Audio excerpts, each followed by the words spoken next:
and they tore it down because it was straight up and down up against that log right there, because I remember that log. It's not actually not a log, it's a tree, because there's roots. So this is where they brought this equipment to redo all this. It actually probably is going to make this part of the land that you're allowed to be on a little bit bigger. Pretty cool. See the cranes making messes. There's that, guys.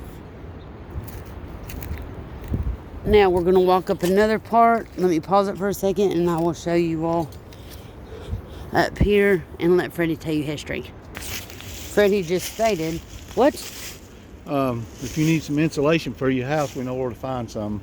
Pausing workout. A couple pieces down here, we can bring it to you if you need it. If you're desperate for it. If you're missing the paper off of it, I have found it. Okay, Freddie, where are we now? We're still in the park. This house here was where the lock keeper guy stayed and ran the lock and stuff. They would call him and he'd go down there and open the gate for the boats to go through and stuff. And then those houses up there, one of them's a river museum. The one on the left is a river museum now for the park. And then the one on the right is the office, the park office. Those houses, according to what I've been told, they used to be down here in this bottom and it flooded all the time. So back in the day, before they had modern moving equipment, mules and oxes pull those houses from down here up there. Can't imagine doing that myself. That'd be something to see. But that's what I've been told by the park manager. That's how those houses ended up there. They moved them with mules and oxes.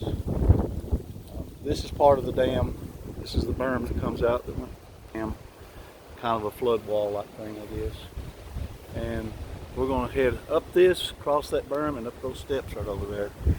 And we'll be walking right past the office. And we can show you more steps. Yep.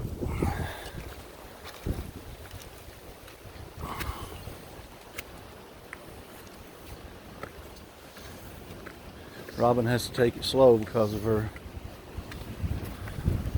Hopefully she can make it. Resuming workout. You can see out here all the construction that's going on for the new workout. dam that they're building. And you can see the circles. They build them in circles. Those are all solid concrete. And I think they've only got maybe one or two more left to build. And then they'll have a brand new dam in there because the old one was deteriorating to the point where they couldn't trust it anymore. And I think they raised this one up about 4 feet higher than the other one to give a little bit more water for people, because they pump water. That's a pumping station over there on the other side, and they pump water out of this. Supplies water to Clark County and Winchester. It's a pretty big deal.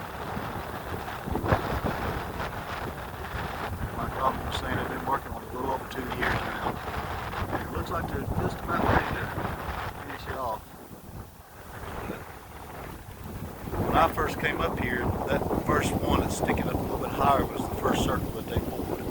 And that's how many they've poured since I've been here. You know, there's always big sycamores down here around this river. But yeah, there's a lot of history here. Oh, can I put it out there real quick? Last year, my niece had them shell. Not even a year ago. Yeah, not even a year ago. Beginning of the good weather in 2020. My niece had them shell, come and visited me, and left this hoodie at my house. And it is being worn and held hostage until she comes back to get it. That's the way it works. But this beach that Robin was telling you guys about, back in the day, early 1900s, that beach wasn't there. It was just a hillside that went down to the water. Maybe one day we can post it on Facebook or YouTube, the pictures. By the way, our Facebook is Freddie Campbell, Camp Bell, Fredddy. And mine is Alina, Robin, R-O-B-I-N, Hall, H-A-L-L. So they ran logs down this river back in the late 1800s, early 1900s. They floated logs. So up the river, there's a 90-degree bend about a mile up the river. And they had a big log jam up there, and it froze up over the winter. So all those logs were jammed up there. And when they blasted it in the spring to break the ice, then they had a big flood. The logs came down all at one time and actually carved that beach out. That's how that beach ended up there. When the flood receded, when the flood waters receded, that big beautiful beach was down there. And that's just a little more history that I've learned since I've been here. Didn't know that till I came here a couple years ago, but I've been learning a lot of history of this Tomorrow place. we're gonna try to hike that side of the river, by the way, guys. There's an old fort up there we're going to hike up to it. It's not really a fort, it's more of a berm with a couple of cannons sitting around, but I'm gonna have to wear my knee braces tomorrow. we may go up there and try to fire one of those cannons or something. You just don't ever know about me and Never Robin and know. what we're going to You do. never know. But Fire in the hole. Oh, that's what you say when you go poop. yeah, I do. Fire in the hole. Yeah, that was a little bit TMI there, but So? I mean, she already put it out there, so I guess you all know now. Especially after burrito day. But this is the lock master's, I guess, the bell that they would ring to signal that the lock was opening That up. was loud as crap. That they were going to open the lock, or that the lock master saw the boat or whatever. I'm not sure exactly